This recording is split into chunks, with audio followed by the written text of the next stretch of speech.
Hola, soy Thomas Lash, bienvenidos a Ideas al Aire, este espacio virtual en el que hablamos sobre creatividad, tecnología y descubrimientos personales.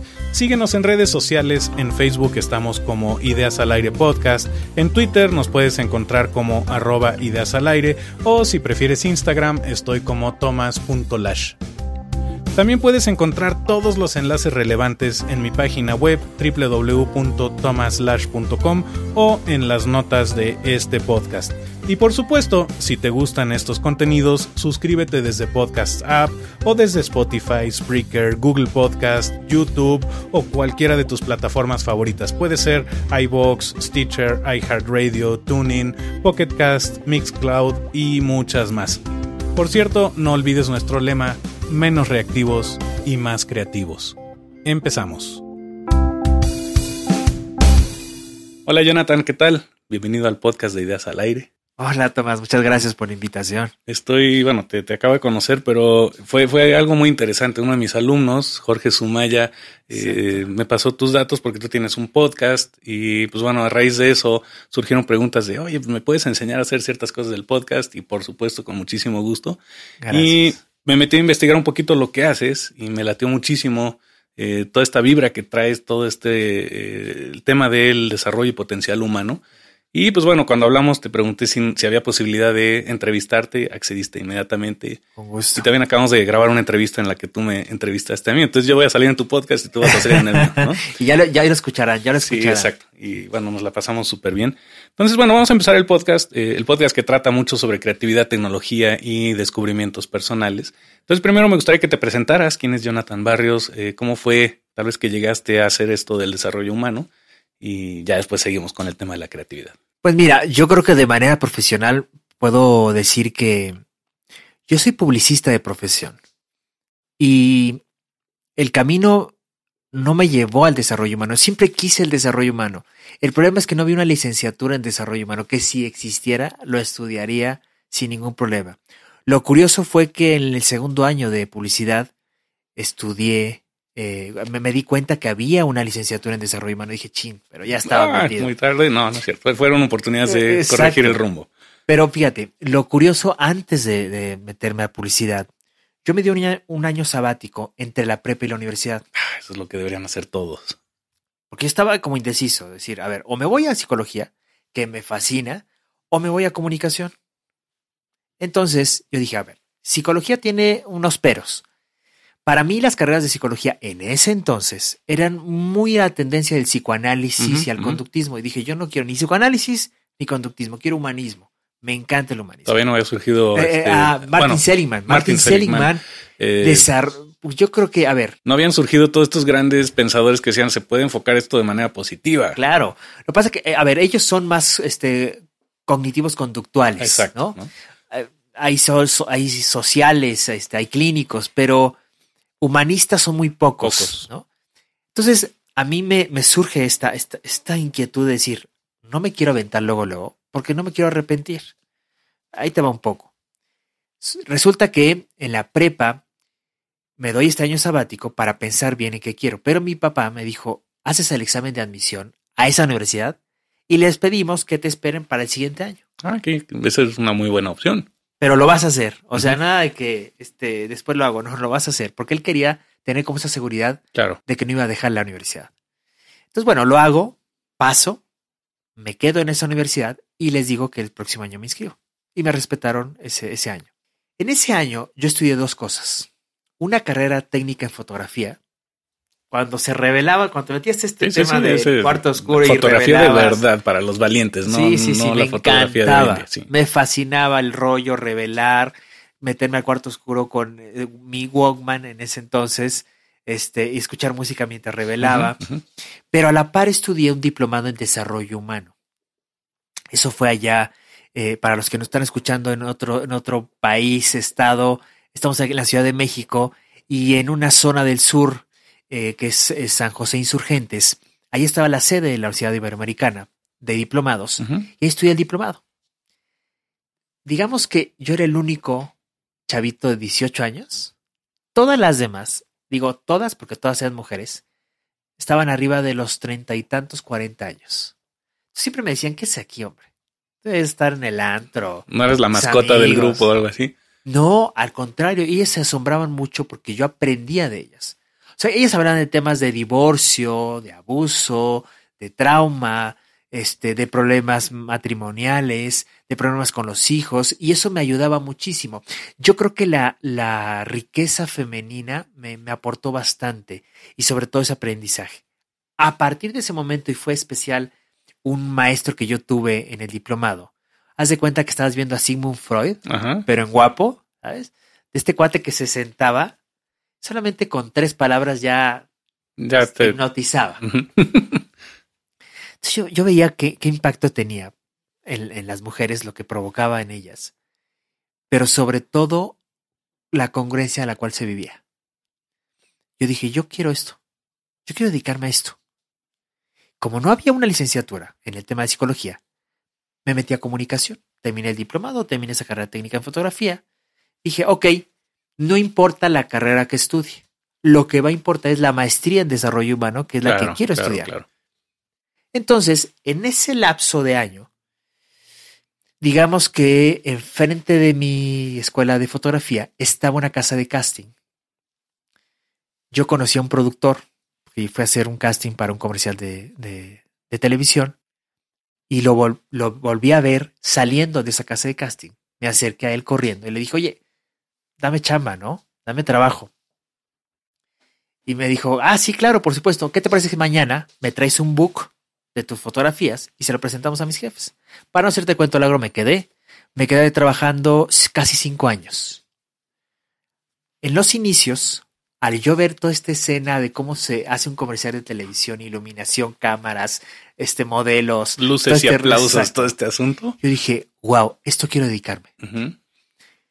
Empiezo el primer semestre de la carrera en una universidad que no sé si puedo decirlo, pero bueno, en esa universidad estudié el primer semestre y no me gustó porque no compartía lo que yo vivía en el trabajo con lo que yo estudiaba. Decía, ¿para qué me va a servir esto teórico? Sí, yo sé que es cultura general, pero no me va a aportar nada esto. O sea, me siento muy desconectado. Y fui leyendo el temario de los próximos semestres y dije, esto es demasiado teórico. Sí, tienes a personalidades del periodismo que me están dando clases, a grandes. Tuve el gusto de conocer a Andrés Bustamante, que nos daba tema de creatividad. Era increíble. Pedro Ferriz de Con, que nos daba periodismo. Un enlace que tuvimos con Carmen Aristegui. Es decir, tuvimos a los grandes, sí, pero de eso no me servía cuando yo me iba al tema del trabajo. Entonces, terminando ese semestre, que me fue mal, mi papá me dijo, te estoy pagando un dineral en esto. Sí, papá, pero yo quiero meterme a otra carrera, a una carrera que tenga que ver con lo que yo me estoy dedicando. Y entonces busqué por una amiga de la radio y me indicó que ella estudió en una escuela en el sur de la ciudad, exclusivamente de publicidad. Yo veo el temario, me enamoré. No hubo comparación entre la gran universidad que yo estaba a este centro de estudios de publicidad. ¿El SEC será? El SEC del Pedregal. Padrísimo. Yo estudié en el SEC del Pedregal, pero ¿estás de acuerdo? Era una casa en ese entonces. Yo decía, y ha crecido un montón. Sí, es una casa. Bueno, total, empiezo a estudiar y yo vi el crecimiento de esa universidad, ¿no? Ese centro de estudios. Total, estudié publicidad y la carrera dura 4 años y medio. Yo la terminé en 3 años, porque yo metía veranos e inviernos materias para terminar, porque se me facilitaba el estudio. Yo me di cuenta que se me facilitaba el estudio. A la par de mi carrera, empecé a tomar estudios de desarrollo humano. Temas como ética y valores, como logoterapia, temas de coaching, de lo que estaba en auge en ese momento para mí. Y una vez que terminé la carrera, tomé una especialidad en creatividad y estrategias publicitarias. Por 2 cosas nada más. Una, por atitularme y no hacer este examen y esta tesis. 2, porque el tema de creatividad siempre me llamó la atención. En cada semestre nosotros hacíamos campañas publicitarias. Curiosamente, éramos el equipo ganador de todos los que competían por campaña. Casi ya denle chance a otros. Entonces yo decía, es que algo tengo que desarrollo bien, o el jingle, o el eslogan. Tal vez era el sentido común de entender qué se quiere comunicar, claro, ¿no? Y cómo se quiere plasmar. Entonces yo tenía como esa parte hábil de desarrollar frases o de crear historias. Y eso me encantó. Entonces, cuando estudié esta especialidad, despertó en mí la curiosidad por la creatividad. Y fue ahí que estudié una certificación internacional de aprendizaje acelerado, donde vi la creatividad, pero en el aprendizaje. Y eso me emocionó. Estudié mapas mentales, estudié gimnasia cerebral, estudié dominancias cerebrales, estudié inteligencias múltiples, estudié estilos de aprendizaje, programación neurolingüística, es decir, todo lo que conlleva temas de aprendizaje. Y después estudié la gran maestría, la maestría en desarrollo humano. Para no hacerte el cuento largo, la maestría me duró 4 años. 2 años lo estudié en México y 2 años lo estudié en Guadalajara. Terminé la maestría allá. Por cuestiones personales, cuestiones de pareja, una pareja quería vivir allá en Guadalajara. Yo pude revalidar mis materias de la maestría que estaba estudiando en México y terminé. Para mí fue el mejor de los estudios que pude haber realizado, porque todos los 4 años fue un trabajo personal, fue trabajar en mi persona y eso me ayudó para poder trabajar con otras personas. Desarrollo humano no es psicoterapia, no es terapia. Desarrollo humano es una facilitación. Yo soy facilitador de grupos, facilitador de procesos personales. O sea, yo puedo acompañarte en tu proceso. No puedes hacer el trabajo por alguien, claro. Estás justamente como ese facilitador que está a un lado, apoyando, guiando, pero a veces haciéndote a un lado. No es tu trabajo involucrarte muchas veces. Claro. No. Y es acompañarte en tu proceso, en cómo estás, en cómo te sientes, en qué es lo que piensas, dónde está la torre y dónde puedo acompañarte en ese proceso. Si yo veo alguna patología, yo te canalizo a algún terapeuta, porque yo no te... Tú no eres el adecuado para eso. Exacto. Entonces, eso me quedó muy claro. Me encantó facilitar grupos. Te das cuenta de la riqueza de la experiencia de cada persona. Como alguien que está hablando, que no tiene ni tu edad, ni tu quizá nivel socioeconómico, nivel cultural, es como si estuviera hablando de tu vida, ¿sabes? Y es identificarte, y es ser empático, y es aceptarlo tal como es, y es tener esta parte congruente. Todo eso que hablaba Rogers del enfoque centrado en la persona en psicología, eso se vivía en los grupos y eso me fascinó encontrarlo. Bueno, pues a raíz de todo eso, yo empecé a meterme en este tema del desarrollo humano y perdón que haga extensiva toda esta presentación. Está increíble, porque justamente eso es la base de entender todo lo que sigue, ¿no?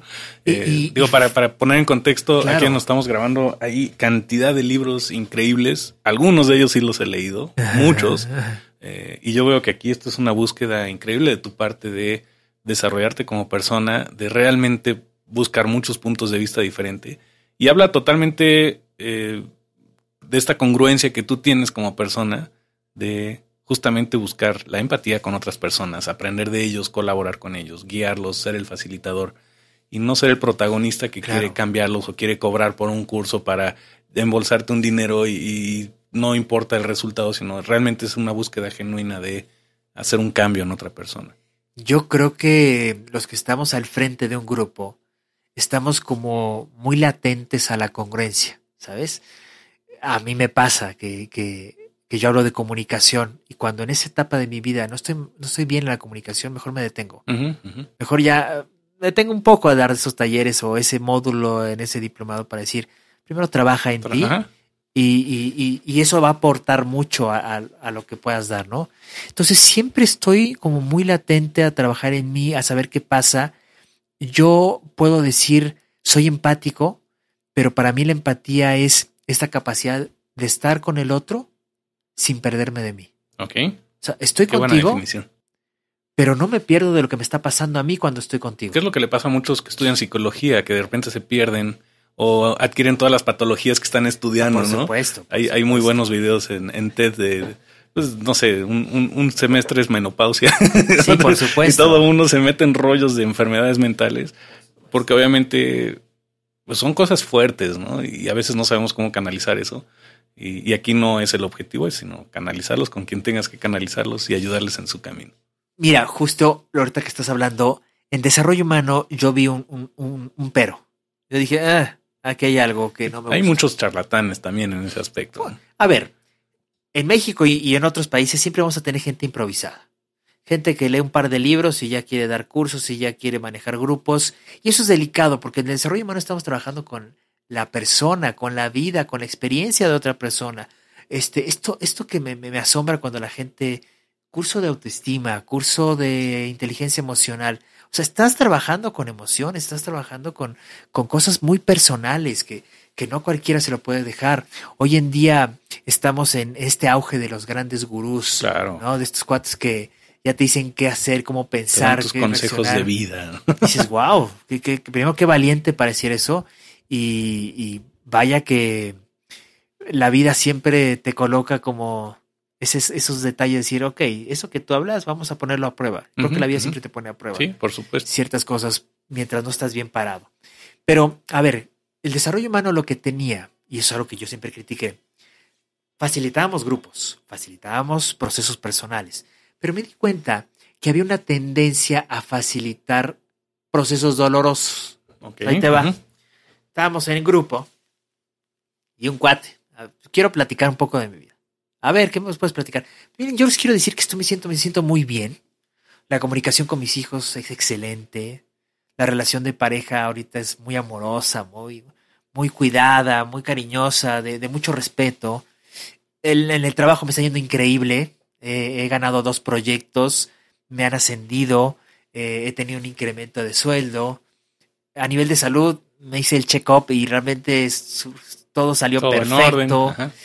Y entonces el terapeuta facilitador o el facilitador en sí no sabía cómo facilitar eso.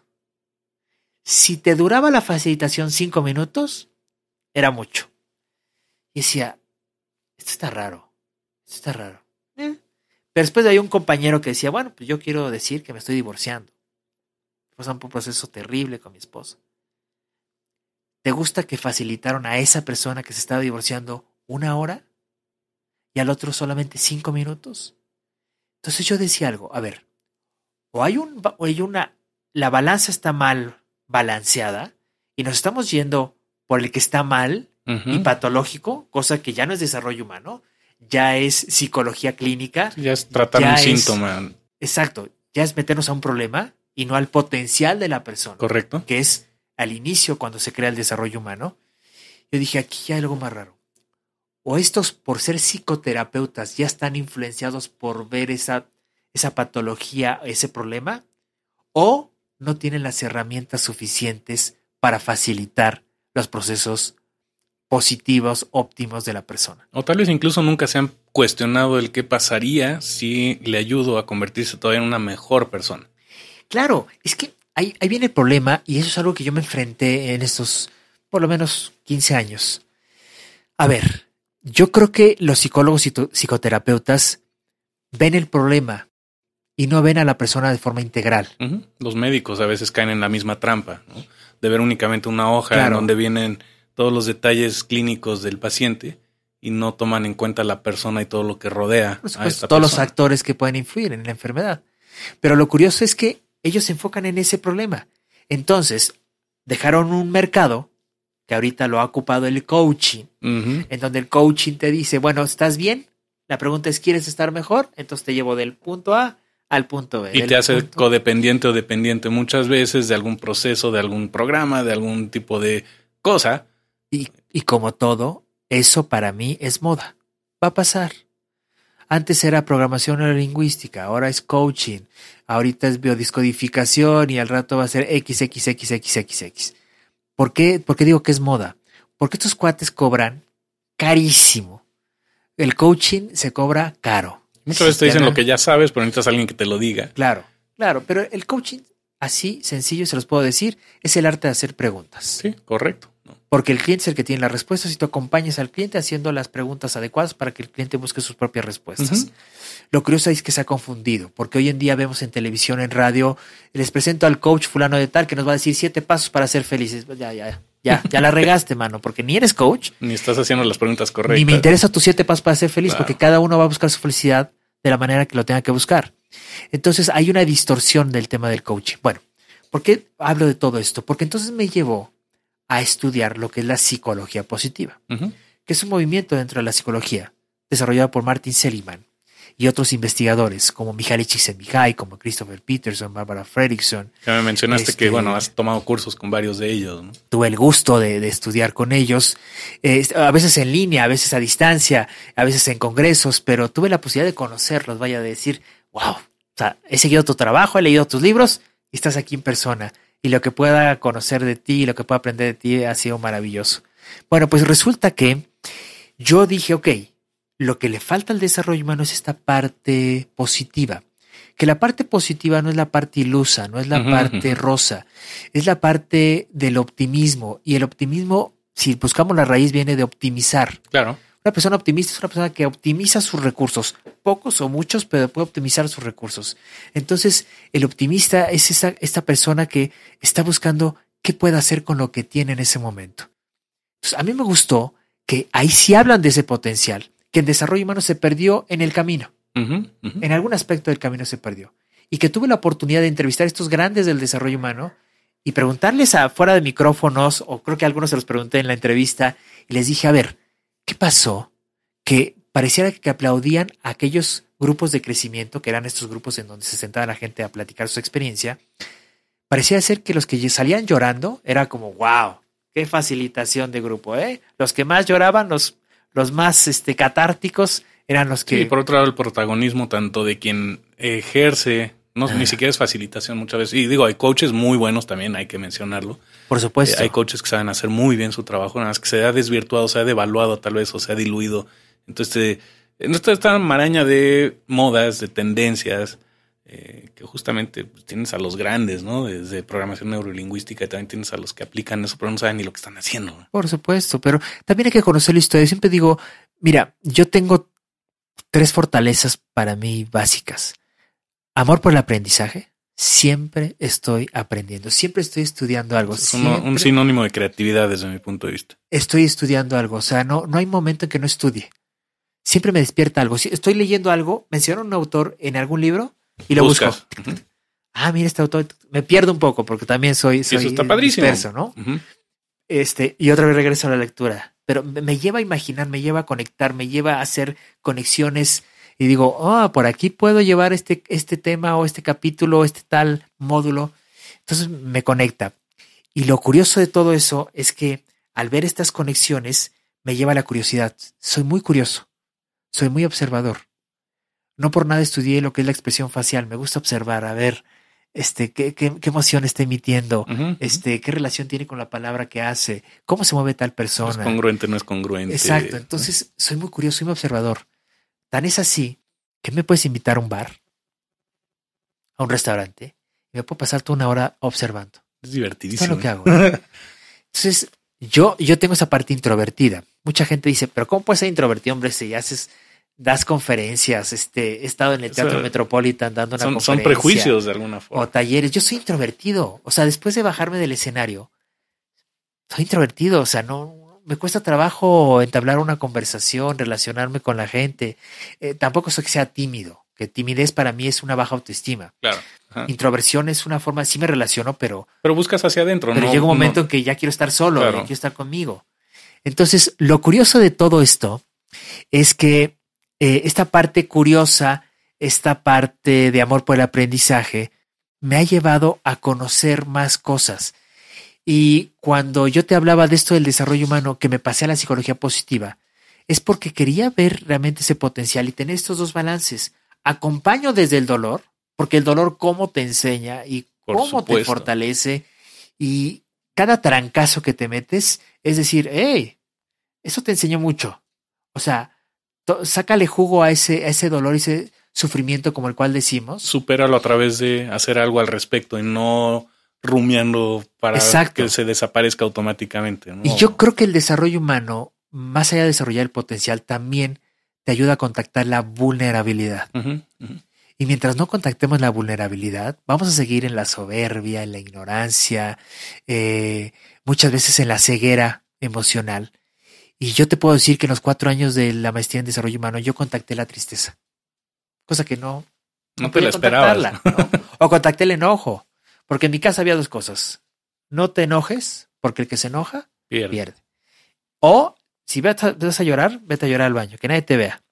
Entonces, yo estas emociones cuando las integré, te atreviste a ser vulnerable. Claro, para muchos pueden decir, no, es que el enojo, terrible, la tristeza, no, cada emoción tiene una función de ser. Por supuesto. Es mecanismo de supervivencia. Entonces, cuando yo las integro en mi vida, wow, me aportan muchísimo. Puedo disfrutar ahora la alegría, el amor, las demás emociones.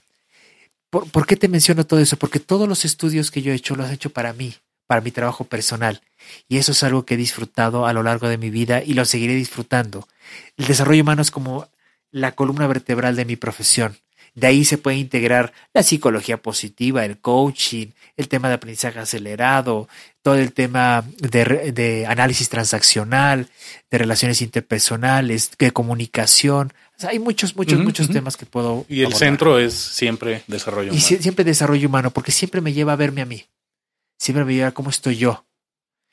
Cómo me impacta este tema. ¿Qué es lo que está pasando ahora en nuestro país? ¿Qué impacto tiene lo que un presidente pueda decir o no decir? O lo que nosotros interpretemos al respecto, ¿no? Y cómo involucramos nuestras propias creencias, nuestros ¿Qué pasa prejuicios. conmigo con este tema de la violencia contra la mujer? ¿Cómo me siento respecto a lo que está pasando en tal país? ¿Sí me explico? Entonces yo trato de identificar siempre cómo estoy, de dónde lo veo y qué pasa conmigo y qué hago con esto que me está pasando, ¿no? Seguramente estás familiarizado con el video de TED de Sean Aker. ¿Lo has visto? No. Es un cuate que habla que pues, tiene la chamba más feliz del mundo, trabaja en Harvard estudiando la felicidad, ¿no? Es una plática muy divertida, la podemos poner aquí en las notas del podcast. Okay, y justamente muchas de las conclusiones a las que llega es, si quieres ser feliz, hay cosas muy sencillas que puedes hacer, agradecer todo lo que tienes, ver un poquito la parte, ni siquiera positiva desde el punto de vista rosa, como lo mencionas, de todo color de rosa, sino lidiar con ese dolor, con esa frustración, con esos retos personales que tenemos para buscar crecer tú y no como muchos que quieren hacer que crezca el otro a costa de lo que le estás cobrando. Por supuesto. Se me hace una búsqueda súper interesante la que nos platicas y siempre obligado quiero hacer la pregunta. Bueno, tú me hiciste la pregunta hace rato también cuando grabamos el otro podcast.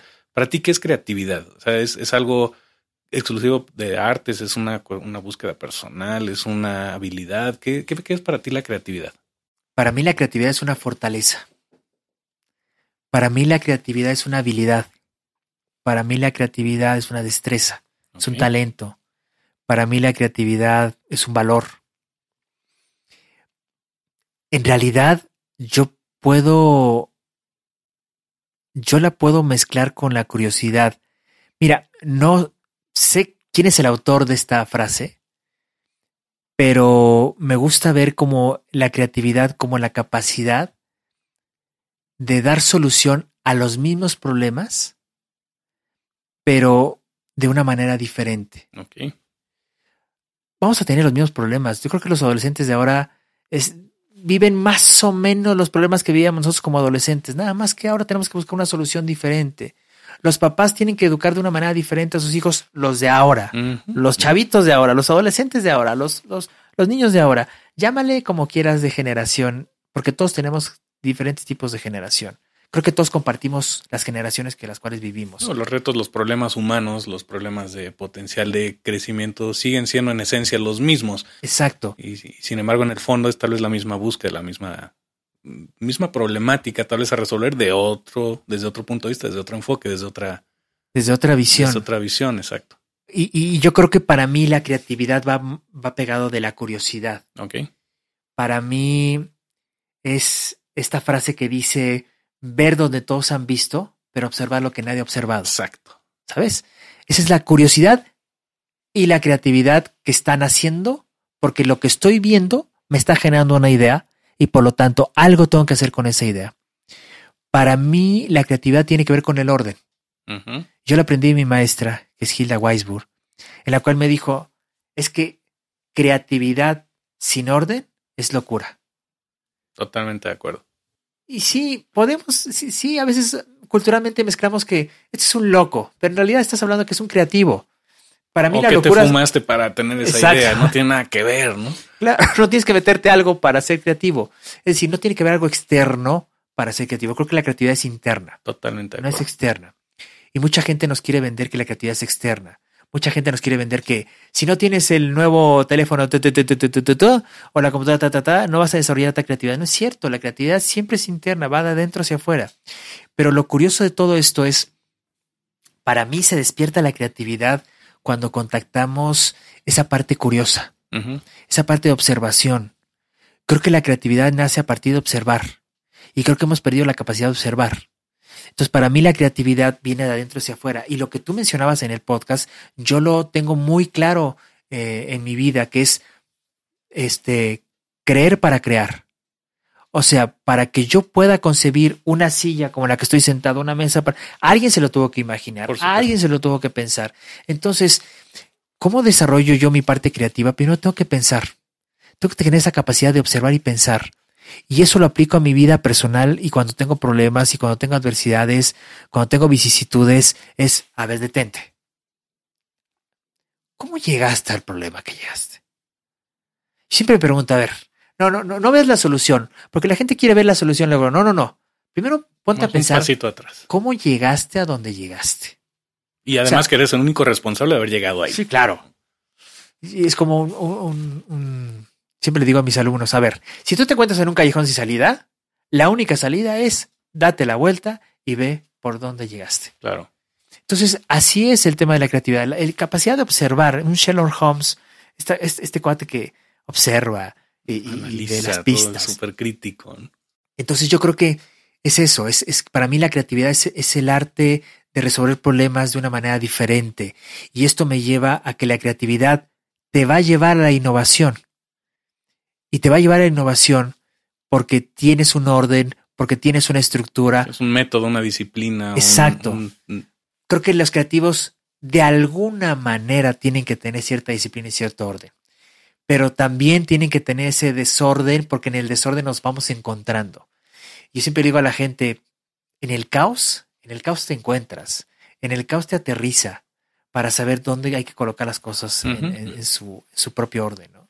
Ahora, digo, es un tema que también a veces trato de evitar temas de religión y de filosofía en el podcast. Ajá. Sin embargo, sí te quiero hacer esta pregunta. O sea, tú que te dedicas mucho al tema de desarrollo como humano, como persona, ¿hasta dónde se ha desmitificado o mitificado el tema de la creatividad hacia algo espiritual divino, que son dos cosas diferentes, pero tal vez algo inalcanzable, algo que no nos atañe a los humanos, algo que es un poder superior, algo que tienes o no tienes, o si tienes la inspiración divina, entonces eres creativo, o estos grandes artistas que tal vez pasaron por la historia, tenían ese toque creativo, y creativo es casi sinónimo de divino. Ajá. ¿Qué piensas tú al respecto? O sea, dijiste que es una habilidad, algo que se puede aprender, por lo tanto considero que es humano, pero no sé, me gustaría también explorar un poquito esta posibilidad de cómo cuestionar esta diferenciación de creatividad aplicada desde un punto de vista humano a un punto de vista inalcanzable del ideal, posiblemente intangible, inalcanzable de algo divino, espiritual, o como le quieran llamar. A ver, primero tenemos que remontarnos a la historia. La historia es lo que nos llevó a tener ese concepto tan divino, porque los griegos hablaban de esta parte divina. Los demons, ¿no? Los demonios que eran como tus asesores divinos, por decirlo de alguna forma. Endemonia, que es esta parte de estar como metido, como que el espíritu te despierta esa parte. O sea, atribuye a la creatividad a alguien externo, no a ti. Exacto. Que te podía favorecer en algún momento. El espíritu el que te brinda. Es decir, es esta idea que viene a partir de algo externo. Después fueron las musas de los romanos. Entonces había una musa para cada una de las artes. Algo externo. Podían visitarte, podían no visitar. Exactamente. ¿No? Viven en el museo, de bien el museo. Entonces esta parte de la divinidad en la creatividad siempre ha estado en la historia. Fue a partir que entra este terreno positivista que dijeron, a ver, no. O sea, la creatividad tiene que ver más bien con el desarrollo, pero tiene que ver con el desarrollo cognitivo. Okay. Entonces, empezaron a desarrollar esta parte más cognitiva y la creatividad se la pusieron en la parte mental. Y así estuvo por muchos años.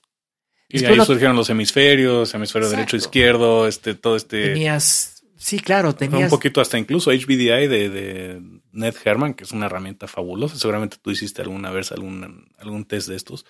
Es una manera de conocerte. Está como muy polarizado también en algunos aspectos, ¿no? Claro, pues pues tienes todo este tema de hemisferios, tienes todo el tema de dominancias, tienes todo el tema de inteligencias, pero de alguna forma es querer una búsqueda de explicar tal vez lo mismo desde diferentes perspectivas, cada quien desde su limitado punto de vista. Y yo creo que empiezan a aportar teorías, empiezan a evaluar la creatividad. En los años 70 fue como el auge de, a ver, vamos a medir, a meter el método científico a la creatividad, aportaciones de psicólogos, de sociólogos, hay autores reconocidos en el tema de la creatividad. Tenemos a Edward de Bono, tenemos a Howard Gardner, tenemos a muchos, podría decir muchos autores. Y también los que se desviaron al tema de, pues, no sé, métete quién sabe qué tantas sustancias y a ver si eso define la creatividad o no. Exacto, entonces viene... Hubo una búsqueda en todos los sentidos. Creo que probaron de muchas formas para saber cómo desarrollar la creatividad. Al final se dieron cuenta que la creatividad se desarrolla. No es un talento de unos cuantos, como se decía en ese entonces, en esa historia de los griegos y los romanos y el Renacimiento, sino que ya cuando llega la parte contemporánea, se dice, ok, es algo que podemos desarrollar. Pero, hoy en día estamos viviendo en una serie de estereotipos de la creatividad. Y que nos remonta otra vez a que la creatividad es externa y no interna. O depende de algún factor, no necesariamente externo, depende de algo que no controlamos nosotros. Exacto. Y entonces a mí me da pues mucha curiosidad darme cuenta que otra vez estamos remontando a aquellos tiempos en donde la creatividad hay que ponerla afuera. Y entonces ese cuate que desarrolló tal cosa es creativo. Y entonces al yo ver, yo me estoy poniendo en el lugar de los jóvenes y yo digo, claro, él es creativo, yo no. Porque él desarrolló este podcast, este video, este programa, este videojuego. Y ahí entramos a todo el tema de prejuicios, ¿no? Él entonces, sí puede, yo no puedo. Él tiene un talento, yo no. Pero él ojo, puede desarrollar. Creo que la cultura... Yo estudié algo que se llama terapia narrativa. La terapia narrativa es cómo narramos nuestra vida. Cómo co-creamos nuestra historia. Nuestra historia, mi historia, Jonathan, no solamente la crea Jonathan, la crea mis padres, mis abuelos, mis tíos, mis amigos, mis maestros. Todos con quienes interactúas. Ese soy Jonathan, ¿no? Y a veces tengo que actualizarme porque lo que creía que yo era, pues ya no soy. Lo mismo va a pasar con el tema de los estereotipos. La cultura está creando esos estereotipos. Y mientras nosotros estemos bien parados y firmes diciendo, a ver, esto es mi creatividad. Y lo que yo haga con lo poco, lo mucho que yo tenga, esta es mi parte creativa. Estamos muy bombardeados. Lo que está pasando ahora es que estamos, sobreestimulados y sobreerotizados en el tema de la creatividad. O sea, ya me están poniendo todo lo que yo tengo que hacer para llevarme a ese punto. Sí, la fórmula secreta. ¿No? Entonces tú tienes que vestirte de esta forma, porque entonces vas a seducir a tu marido de esta manera. Pues si no te pones el negligé de esta manera, el brasier de esta marca, no eres sensual. ¿Eres otra cosa pero sensual? No eres. Mira, si tú te vistes de esta manera, eres una persona millennial, eres una persona... tal tipo, es una persona inteligente con este auto, con esta computadora, entonces siento que hay una sobreerotización y sobreestimulación que nos llega a confundir quiénes somos. Nos llega a desconectar de quiénes somos o de qué estamos buscando. Porque yo creo que cuando tú me dices, bueno, ¿qué pasa para mí este tema de la creatividad? Es que no se nos despierta la creatividad porque no estamos en nosotros, estamos en los otros. Okay. O sea, no creo que lo la había pensado así. No se despierta porque estamos distraídos. Estamos sumamente distraídos. Confundidos, distraídos, estamos buscando algo que no es lo que deberíamos estar buscando, tal vez. Creo que la creatividad se despierta cuando estamos enfocados. O sea, cuando estamos en nosotros. Digo, es lo que dices Ken Robinson con el elemento, ¿no? Es estar en nuestro elemento, estar haciendo eso que debemos hacer, esa vocación, ¿no? Él lo menciona, que cuando descubres ese elemento, todo cambia. Claro. Y... digo, no sé qué tanto has leído de Ken Robinson. Sí, claro, tenía el gusto. Pero bueno, hay anécdotas increíbles en el libro del Elemento y sus Aparte pláticas son súper escucharlo. divertidas. Es alguien súper culto que te cuestiona, que te hace pensar un montón. Igual que Seligman, igual que... Me gusta Ken Robinson porque utiliza el humor negro, te gusta el sarcasmo, muy, la muy ironía. británico. Sí, claro. Y eso es para cuestionar. Uh-huh. Punto, es para cuestionarte. A ver, yo creo que sí estamos muy distraídos y no por nada me llevó a estudiar lo que es mindfulness, que para muchas personas es simplemente atención plena, conciencia plena. Es decir, es tener la capacidad de enfocar tu atención, hacer las cosas que estás haciendo, pero realmente lo que estás haciendo, estás comiendo, come. Disfruta, deja de ver la televisión y estar comiendo, deja de platicar y estar comiendo porque no estás disfrutando ese platillo que a ti te súper encanta, que te lo echas en 5 minutos y que no saboreaste y no la capacidad de saborear. ¿Cuántas veces vemos una persona en un concierto que se la pasa grabando? No está ahí. No está disfrutando. O en la puesta del sol, estás en la playa tomándote la selfie o tomando una foto y no estás disfrutando el momento, no estás presente. No estás en el cumpleaños de tu hijo y estás tomando las fotos perfectas, pero curiosamente nunca sales en las fotos. No estás presente.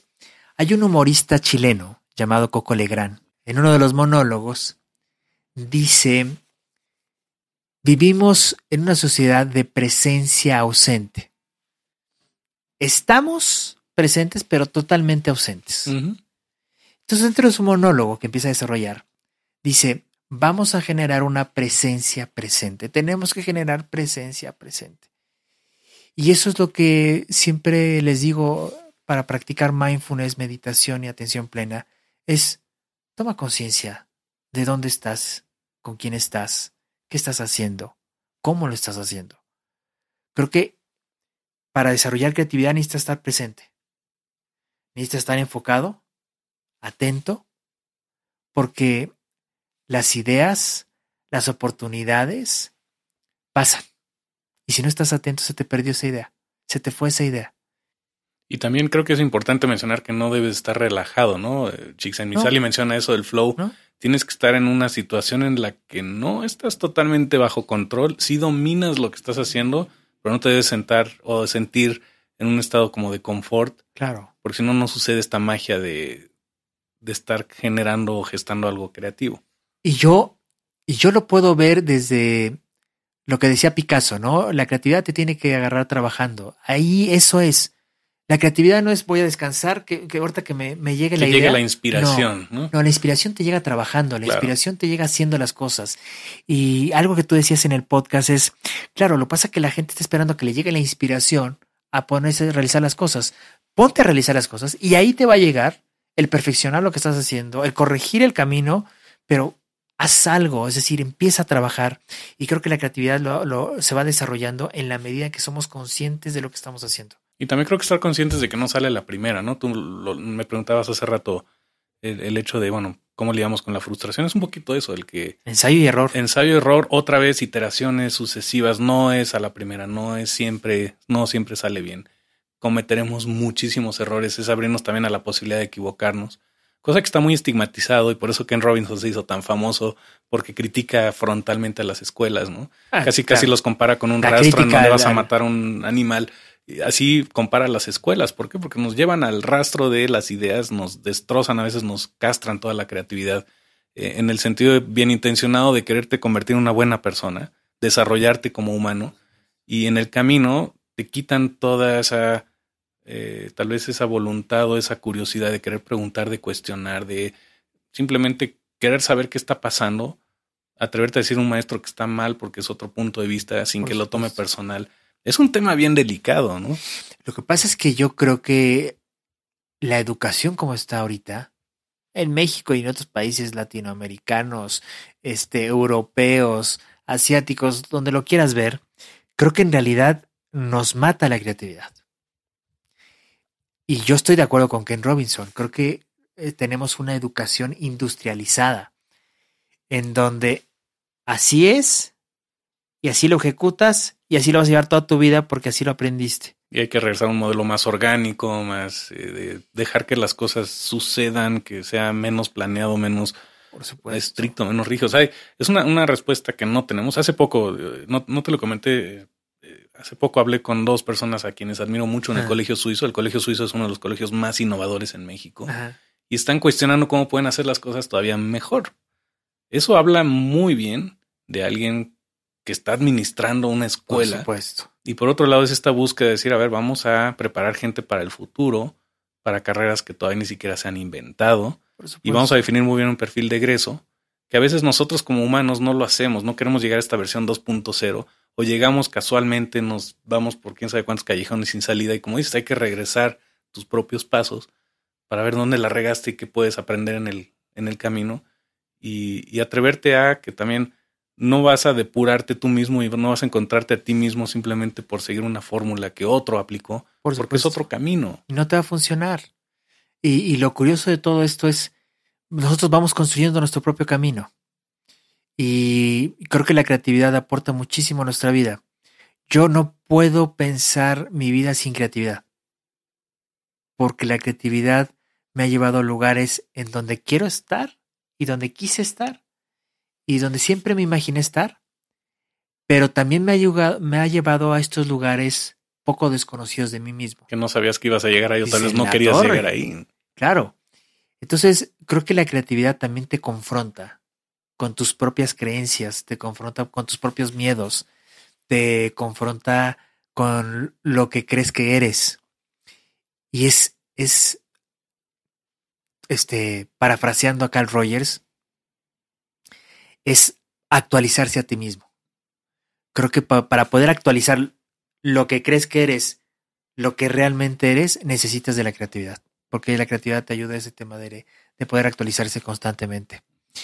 Y creo que hay una gran labor por parte de la sociedad. Como padres es ¿qué haces para fomentar la creatividad? ¿O qué estás haciendo para bloquear la creatividad? Como maestros es, híjole, una tarea muy fuerte. Primero, creo que están perdiendo autoridad los maestros. Y segundo, creo que están perdiendo creatividad. Hay excepciones, siempre hay excepciones, no puedo generalizar, pero siempre hay excepciones. Sí, o por seguir una moda de tecnología, que vas a meter iPads en la escuela, vas a meter tablets. Eso no significa creatividad, al contrario, creo que la estorbas. Por supuesto, creo que las diapositivas nos bloquearon la creatividad.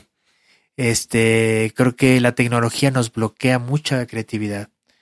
Esperamos que esta aplicación nos pueda ayudar para tal y no desarrollar nosotros nuestra propia aplicación de papel y pluma y desarrollarla. Entonces, creo que tendríamos que generar espacios para poder plasmar y expresar nuestra creatividad, momentos en poderla expresar y ser compasivos con nosotros mismos, no ser los creativos que nos gustaría ser, o no ser creativos como la otra persona. O generar falsas expectativas incluso, ¿no? Cuidar nuestra propia autoexigencia. Yo ahorita estoy metido en el terreno de la compasión. Y creo que la compasión es como, ay, pobrecito, chiquito, no te preocupes.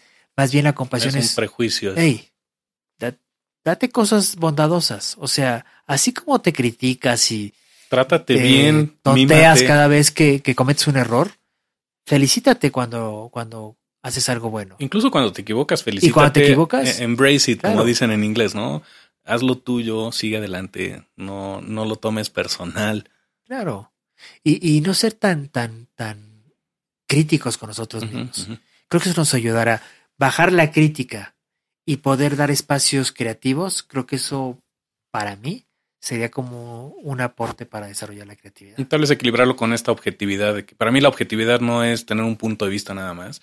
Es un poco lograr rodearte de otras personas que piensan diferente que tú. Claro. Y tal vez observar lo mismo desde muchas perspectivas diferentes para enriquecer esa perspectiva. Hay un poema, no sé si era de Rilke, que casi volamos alrededor de un círculo y no sabemos lo que hay al centro. Sin embargo, si observamos todas esas diferentes maneras de ver lo que hay en el centro, tal vez podemos entender un poquito mejor lo que hay ahí. Mira, sin visualizarlo totalmente. Sí. Y yo ahorita escuchándote me lleva a pensar que tanto los humanistas, los que he estudiado, los psicólogos positivos que he estudiado, al final te llevan a hablar de la creatividad. No hay nadie que no te hable de la creatividad, Porque decía Carl Rogers que cuando te quitas estas máscaras, te conoces a ti mismo, desarrollas ese potencial, te autorrealizas, vas a llegar a ser mucho más creativo en tu vida. Y también, bueno, se menciona en casi todos lados que el diferenciador importantísimo para cualquier persona que está estudiando en una escuela o lo que sea, el diferenciador a futuro es la creatividad. Y yo creo que eso va a diferenciar a las próximas generaciones. Creo que ya no, las materias no nos están ayudando, por supuesto que aportan muchísimo, pero vaya, en el futuro, en ese trabajo, el diferenciador va a ser la parte creativa. No, incluso como especie humana estamos en una disyuntiva de que si no nos ponemos creativos, esto se acaba. O sea, no hay manera de sobrevivir como especie humana si seguimos haciendo muchas de las cosas que hemos hecho. Y la única salida, desde mi punto de vista, es aplicar pensamiento creativo y potencial de desarrollar soluciones nuevas, de resolver estos problemas de una manera original, diferente, sin buscar el protagonismo. Y a la vez, otra cosa que sí, hace rato me quedé pensando en esto, la parte colaborativa de ayudarnos mutuamente es bien importante en vez de buscar el estrellato, buscar la medallita individual, etcétera. Es que yo creo que la creatividad no es individual, creo que la creatividad es colectiva. Colectiva. Uh-huh. Y creo que la creatividad, es que yo me quedé, ¿sabes qué? Cuando tú me preguntas la definición de creatividad, me decía mi maestra, es que si defines la creatividad la matas. Sí, totalmente, ¿no? De acuerdo. Tienes como muchas definiciones. Entonces, una de tantas definiciones que tengo es que la creatividad tiene que aportar a la sociedad. La creatividad tiene que aportar a la sociedad. Si no aporta, está bien, te puede ayudar a ti, pero no cumple su función de alguna manera. Sí, creo que no cumple su función social. Fíjate qué interesante. Llevamos un ratote hablando de esto y en cada entrevista y cada plática que tengo, más que entrevistas son pláticas, cada quien da un punto de vista diferente y eso a mí no sabes cómo me ha enriquecido porque me quedo pensando mucho. Hace rato te comentaba que me encanta editar este podcast. Lo hago porque a eso me dedico, soy ingeniero en audio, pero también lo hago porque me encanta volver a revisar todas estas referencias que estás dando, reflexionar de nuevo sobre lo que platicamos. Y a veces parece que algunas desviaciones que nos tomamos en la conversación, aparentemente la primera vez que las escuchas no venían al caso y cuando lo escucho de nuevo digo, claro que sí venían al caso, tienen una razón de ser. Claro. Es muy interesante. Me quedé ahorita pensando, bueno, antes que nada, que nos digas dónde te pueden localizar, tal vez que nos des tus redes sociales, tu, no sé si email, cómo te pueden encontrar porque tienes cursos interesantísimos. Entonces, sí, bueno. Que nos platiques un poquito de eso. Tengo mi página de internet que es www.jonathan.com.mx. Jonathan se escribe Jonathan. La H va entre la J y la O. Es un error de... Es una T, después no hay H, ¿no? Exacto. Jonathan. Digamos que a mi mamá le gustaba el nombre, pero no lo sabía escribir, entonces me escribió mal. En el acta de nacimiento no lo pudo corregir, entonces se quedó así, ¿no? Jonathan. Agradecer a la creatividad de que eso sucediera. Claro. Entonces, bueno, ahí está mi página de internet, mis redes sociales, tanto en Instagram como en Facebook me pueden encontrar como Jonathan Barrios Bustos, todo completo. Todo completo, Jonathan Barrios Bustos. En Instagram es todo pegado y en Facebook es separado. Y además tienes conexióncreativa.com.mx. Tengo que es otro proyecto un paralelo. Podcast, que el podcast lo hice porque quería entrevistar a los grandes del desarrollo humano, nada más por eso. Porque quería aprender a hacer como mis clases. ¿Y a poco no sales cada vez con más preguntas después de la plática? Siempre en desarrollo humano sales más, ¿cómo les digo? Más confundido, ¿no? O como con más dudas que preguntas. Y bueno, ahí están mis redes sociales. Y lo que los invito es que pues lleguen a curiosar un poco en la página lo que hago, los talleres que imparto, los diplomados, en mis redes sociales ahí voy anunciando cuándo tenemos una próxima actividad. En enero tienes un evento, ¿no? En enero iniciamos el diplomado en desarrollo humano, que es un diplomado de 10 meses, 10 módulos, un fin de semana al mes, en donde la gente llega sábado y domingo de 10 de la mañana a 3 de la tarde. Digamos que saborea ese módulo y nos vemos para el siguiente mes. ¿Siempre son cupo limitado o tienes...? Tiene un cupo limitado máximo 20 personas, porque siempre queremos ver esta parte, su proceso individual. Claro. Y es mucho mejor pedagógicamente hablando. Tenemos expertos invitados en cada uno de los temas y es muy disfrutable. 8 años de experiencia tenemos. Han pasado muchas personas por esos diplomados. Y bueno, pues invitarlos simplemente a conocer un poco de lo que hago. Ojalá les pueda aportar. Yo disfruto mucho, estoy muy agradecido por que trabajo en algo que me gusta mucho, que lo disfruto, que también me pesa, no digo que todo es color de rosa. Pero eso se nota, es evidente que te gusta, que lo haces con muchas ganas y también de que le echas tantas ganas de... O sea, justamente me hablaste para preguntarme sobre cuestiones técnicas porque te interesa pulir esa parte. Claro. ¿no? Y eso habla muy bien de ti. De aportar y de que esto se pueda difundir de una mejor manera. Y bueno, simplemente, no sé, me gustaría como despedirme de alguna manera, si es así, simplemente diciendo que si este podcast encontraste alguna idea, alguna palabra, alguna frase, despertó algún tipo de curiosidad, pues valió la pena poderlo hacer, ¿no? Y no me quiero ir sin antes hacer la pregunta. Sí. Ya casi es legendaria en este podcast, cápsula del tiempo. Si tú te pudieras trasladar en el tiempo, al futuro, al pasado, reencontrarte tal vez contigo mismo o reencontrarte con alguno de estos grandes personajes a los que admiras, ¿les pedirías un consejo? ¿Estarías simplemente presente? ¿Utilizarías tal vez el mindfulness para estar totalmente inmerso observando lo que está pasando? ¿Qué harías tú si te pudieras desplazar en el tiempo y reencontrarte con alguien importante, incluso contigo mismo? ¿Y qué consejo te darías? Bueno, siempre he tenido este ídolo. Para mí ha sido alguien que representa, no sé si el éxito, pero alguien que disfrutó mucho lo que hacía y lo hacía bien. Y es un jugador de baloncesto, Michael Jordan. Y yo puedo analizar sus partidos y los sigo viendo. Y los sigo viendo cada uno y digo, este cuate, cómo disfrutaba las cosas que hacía. Entonces, yo creo que si estuviera sentado frente a él, yo creo que la frase que escucharía es, no pierdas tu tiempo. No te distraigas. Enfócate. Y disfruta. Esa sería, disfruta. Estar presente indirectamente. Sí, disfruta. Y otra de las cosas que me dirían sería, no te apresures. No corras. No corras. Creo que la vida se disfruta lento. Tú lo aprendiste con un año sabático, que a la larga no te pesó, no te quitó nada, te dio mucho, te aportó un montón. Y yo creo que para mí sería una recomendación para todos los jóvenes, porque a veces llega el tercer semestre, la carrera cuarto semestre, y dices, no me gustó esto. Es que no te diste el chance ni siquiera de pensar. O sea, vas por la vida así, termino y sigo, y sigo, y sigo. Y para mí creo que la carrera es muy importante. O sea, date el tiempo de elegir. Ni orientación vocacional que tuvieron en la prepa funciona, ni el área que escogiste te va a aportar como para orientarte, saber qué. Yo siempre digo, descubre, o sea, vete a las clases como de escucha y date cuenta si eso te gusta, si eso te aporta. Y para mí me funcionó y lo disfruté.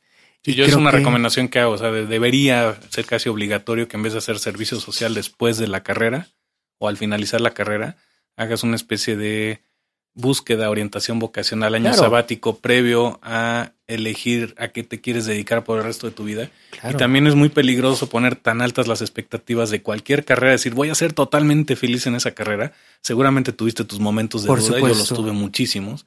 Y a todos los que he preguntado ha sucedido lo mismo. Los que hemos estudiado una carrera, siempre hay estas materias que no nos gustan, siempre, estos como cuestionamientos. En la vida. Y así es la vida, hay que madurar. Esto por lo menos a mí me ha servido para madurar muchísimas ideas, prejuicios y falsas expectativas que tenía.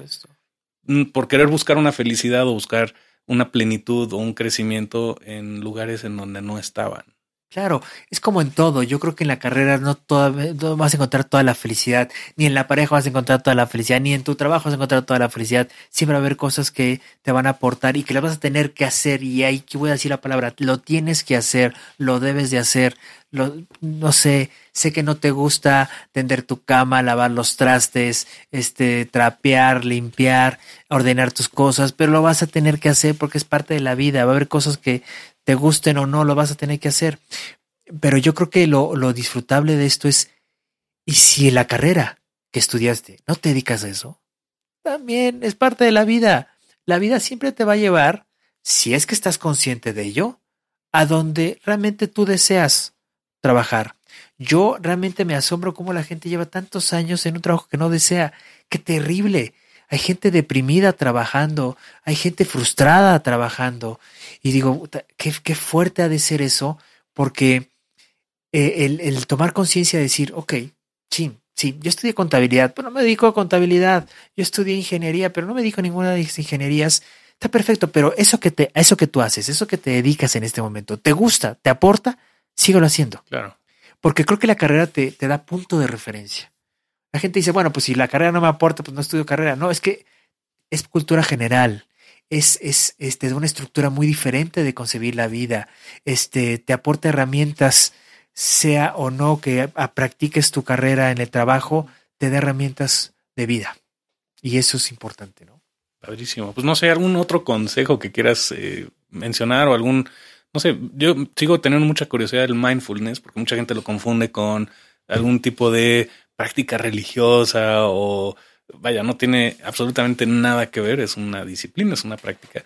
Pero no sé, tal vez algún ejercicio que les puedas recomendar o algún mini consejo, alguna frase para que queden pues mentalizados con esto que haces. Pues vamos a compartir quizá un ejercicio de mindfulness. Un ejercicio corto de mindfulness puede ser. A ver, primero quiero aclarar. Mindfulness es una connotación que le dieron a una práctica budista, pero le quitaron esta parte religiosa ideológica del budismo. En los años 70 hubo una transición en donde había científicos occidentales que viajaban a Oriente a conocer estas prácticas milenarias. Y hubo una migración de Oriente a Occidente por problemas políticos, sociales, el mismo económicos, Dalai Lama, ¿no? etcétera. Tuvo que huir. Exacto. Uh-huh. Entonces, cuando hubo esta parte, esta transición, científicos agarraron una práctica dentro del budismo que es atención plena y la estudiaron y la metieron a lo que es el método científico. Uh-huh, uh-huh. Lo revisaron desde la parte neurológica, la parte fisiológica, la parte psicológica, la parte sociológica, y se dieron cuenta del impacto que tenía esta práctica. Esta práctica la denominaron mindfulness, que es atención plena, y la aplicaron a pacientes con dolores crónicos, con ansiedad, con depresión, y lo aplicaron en las universidades. El doctor Jon Kabat-Zinn, que es como uno de los que divulga mucho este tema de mindfulness, se dio cuenta y dijo, a ver, es que este tema de mindfulness no tenemos que confundirlo meditación con relajación. La meditación de atención plena es un entrenamiento mental para enfocar tu atención. Que por ende te ayuda a relajarte es otra cosa. Es otra vez una consecuencia. Pero es un entrenamiento mental que requiere de esfuerzo. Y lo interesante de la meditación, yo lo puedo definir meditación como esta capacidad de traer tu mente a casa. Esa es meditación. Meditar es eso. Entonces, yo aprendí meditaciones cortas y creo que las meditaciones cortas tienen el mismo beneficio si las repetimos a lo largo del día de esas meditaciones largas de 40, 45 minutos. O incluso hace rato que mencionabas lo de disfrutar una comida, la meditación del chocolate, ¿no? Puedes estar disfrutando un chocolate y disfrutarlo plenamente, darle toda tu atención. Por supuesto. Eso también puede ser una especie de meditación o de mindfulness bien enfocado a una situación cotidiana, ¿no? En mindfulness decimos que hay una práctica formal y una práctica informal. Uh-huh. La práctica formal es agarra un espacio en tu casa, ese va a ser tu espacio de meditación y te vas a distanciar de tus actividades para darte 5 minutos de meditación. Eso lo tienes que hacer como hábito, punto. Es como cuando vas a hacer ejercicio, vas a tener que darte el espacio para hacer ejercicio, lo mismo la meditación. ¿Y se recomienda que siempre sea el mismo lugar, misma Exacto. hora? ¿O eso no es se tan recomienda importante? para hacer un hábito. Okay. Se recomienda para darle un hábito a nuestro cerebro. Puedes cambiar, por supuesto, pero dale primero estructura. Y no empieces con ambiciones de 1 hora, 40 minutos, son 5 minutos, 3 minutos, 2 3 minutos. minutos que tengas, con 3 minutos que tengas. Con 3 minutos tienes más que suficiente. Esa es la práctica formal. La práctica informal es traer tu mindfulness a la vida cotidiana. Claro. Lava los trastes, pero lava los trastes. Vas a bañarte. Deja de pensar en la junta que tienes al rato. Deja de pensar en lo que tienes que pagar en el banco. Disfruta el baño. Disfruta cómo cae el agua, cómo huele el jabón, cómo roza el zacate o el jabón o el shampoo, cómo frotas tus dedos en el cabello. Estar totalmente presente. Porque te estás perdiendo de eso que tanto dices que disfrutas y no lo haces. Uh-huh, uh-huh. Hasta para hacer el amor, o sea, si vas a hacer el amor, haz el amor, o sea, está ahí, deja de estar pensando tantas cosas en que si vas a durar o no vas a durar, en que si te gusta o no te gusta, en que es que ya duró tanto. Exactamente. Disfrútalo. Eso es aplicarlo a todo. Bueno, un ejercicio de meditación siempre se empieza en donde tú estés. Si estás manejando, hazlo después, pues otra vez escuchar este podcast después. Pero colócate en una posición en donde tus pies estén arraigados al piso. Se llama una posición de arraigo. Te pido que tu columna vertebral esté lo más recta posible. Nosotros decimos como el tronco de un gran árbol. Para que exista una buena respiración. En mindfulness puedes cerrar los ojos o puedes mantenerlos abiertos. Ahora, si los mantienes abiertos, coloca tu mirada en un punto fijo en el piso, de tal manera que si te distraes y comienzas a mirar en otras direcciones, puedas fácilmente regresar otra vez a ese punto.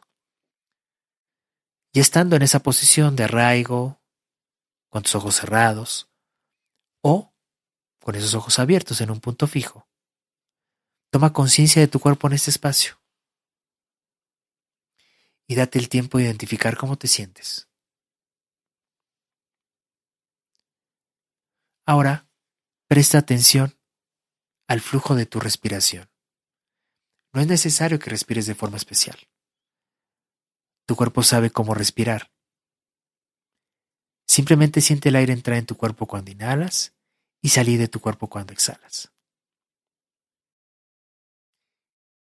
Si te distraes con algún pensamiento, sentimiento, sensación corporal, nota lo que te distrae y luego regresa tu atención al flujo de tu respiración. Y descansa tu respiración como lo has hecho hasta ahora, por unos minutos, permitiendo que cada inhalación sea un nuevo comienzo y cada exhalación un dejar ir. Y concéntrate en esa respiración. Cada vez que te distraigas, toma nota de lo que te distrajo y regresa tu atención. Eso lo haces por estos minutos. Cuando te sientas listo y quieras regresar otra vez a esta actividad cotidiana, prepárate para abrir tus ojos y otra vez llevar a tu cuerpo a este nivel de actividad habitual, hasta lentamente abrir tus ojos o otra vez incorporar tu mirada. Yo espero que este ejercicio te sirva como para enfocar tu atención. Increíble, muchísimas gracias. Gracias. Tan sencillo, 3 minutos, ¿no? Así es. Pues te agradezco muchísimo, Jonathan, por compartir todo esto con nosotros. Espero que no sea la única vez que platiquemos. No, hombre. Espero que esto abra puertas para hacer muchas cosas juntos en diferentes aspectos. Por supuesto. Y pues qué padre que coincidimos. Creo que no fue así una cuestión simplemente fortuita. No, creo que por algo se dan las cosas. Disfruté mucho hace rato que platicamos en tu podcast y también disfruté muchísimo esta plática. Muchas gracias. Bueno, hasta pronto. Hasta pronto. Infinidad de estudios hablan sobre la importancia de la creatividad. Algunos dicen que el futuro es de los creativos, otros afirman que no habrá futuro a menos que usemos toda nuestra creatividad para reinventarnos. En este podcast hablamos sobre creatividad, tecnología y descubrimientos personales. La creatividad puede ser tu arma secreta para diferenciarte y puede abrirte las puertas en un mundo tan cambiante. Por eso, en esta pausa creativa te invito a que conozcas mi taller de creatividad. Es una herramienta para descubrir, para aprender y para reinventarte con dinámicas que fomentan la curiosidad. José Saramago decía que la vejez empieza cuando se pierde la curiosidad. ¿Y qué te puedo decir? Este taller es para mentes jóvenes como tú. Incluye más de 40 videos explicando técnicas, secretos y ejercicios creativos. Contiene muchísimas referencias, libros, enlaces, juegos, podcasts, PDFs y más. Estoy convencido que este taller es para ti. ¿Cómo lo sé? Porque llevo más de 25 años trabajando con creativos que se han reinventado y que aún no pierden la curiosidad. Sé que tienes una forma única de expresar tu creatividad y sé que puedo ayudarte a descubrirla. Si te gusta aprender o si necesitas ese empujoncito creativo, llegaste al lugar indicado. El taller cuesta, por supuesto, porque nada en la vida es gratis. Es en dólares, sí, porque lo ofrezco a toda mi audiencia en muchos países en donde hay PayPal. Ojo, porque precio y valor no es lo mismo. El precio de este curso es simbólico comparado con su valor, porque una mente expandida por nuevas ideas jamás regresa a su dimensión original. Así que usa este curso para crecer, úsalo para expandir tu mente y úsalo para reinventarte. En las notas de este podcast te incluyo un enlace para que le eches un vistazo. Desde ahí te puedes inscribir y si quieres puedes ver los primeros temas sin costo. Si necesitas más información puedes entrar en thomaslash.com. Te propongo lo siguiente. Entra al curso, demuéstrame que quieres estar del lado de los creativos y si por alguna razón en este momento no tienes PayPal o no puedes pagar el precio sugerido, escríbeme desde la forma de contacto en mi página web, menciona algo que hayas aprendido en este podcast, no sé, sugiéreme un precio, un plan, algo, convénceme y con gusto buscaré alguna forma creativa de darte acceso al resto del curso. Recuerda nuestro lema, menos reactivos y más creativos. Inscríbete, comparte esto con tus amigos y conviértete en un agente del cambio. Te espero en el curso, que las ideas te acompañen.